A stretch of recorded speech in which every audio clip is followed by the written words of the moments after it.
people live in the suburbs. We end up getting squeezed out and we have to kind of spread out.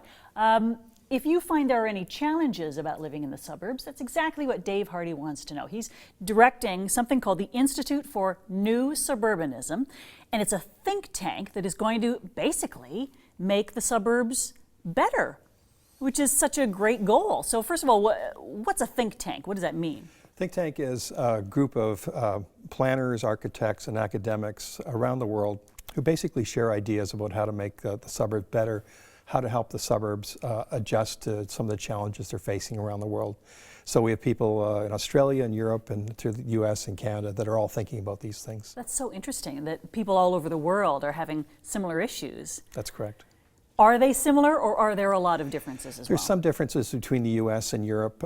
Europe tends to look at older cities, and the suburbs are the new cities of Europe. The US tends to be more spread out than Canadian suburbs. Canadian and Australian suburbs are a little more condensed. So there are some differences, but generally the thoughts are very similar around the world.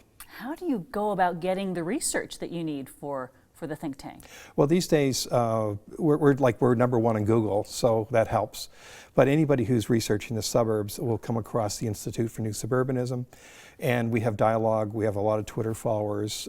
We invite speakers from all over the world to come to Scarborough and now increasingly other parts of 905 to talk about how to improve the suburbs. Huh. All right. Well, let's talk specifics about the sorts of things that could use some improving. Where would you begin? Well, first of all, you have to understand people love living in the suburbs, and most people in North America live in the suburbs. So they've chosen there because it offers often a single-family home, place for children to play, safe spaces, and so on. So, however, there's a lot of changes happening. We have transit being invested. We have house prices going up.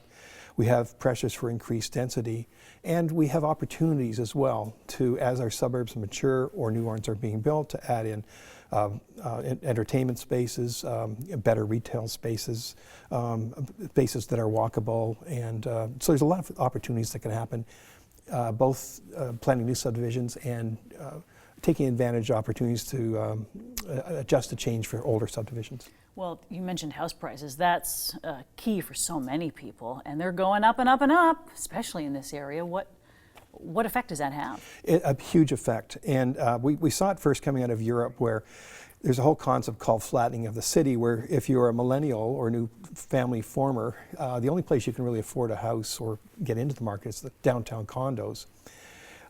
We find that as they have children, they're wanting suburban services. They want a place, children's activities. They want recreation space. They want Home Depot and things like that. So you have urban areas, urban people demanding suburban services. So that's changing the core.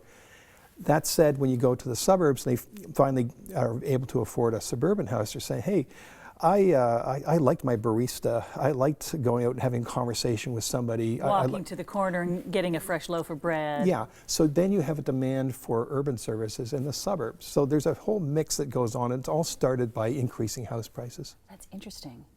It also means we're never happy, are we? Well, for sure, but there's many opportunities, and that's what got us started, seeing that there's lots of opportunities to improve how we live. Well, if you could design the perfect suburb, what would you do with all this research?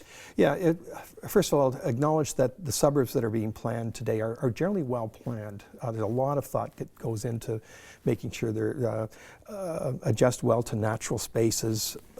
Transportation is as good as they can be. They have all sorts of amenities. But to improve planning, I would certainly there needs to be some more density at some of the transit nodes as an opportunity to create jobs that are local to communities. That doesn't happen much. Entertainment spaces, exhibit spaces, performance spaces, they can all be part of the newer subdivisions. And that's the sort of change that we're trying to promote through the Institute.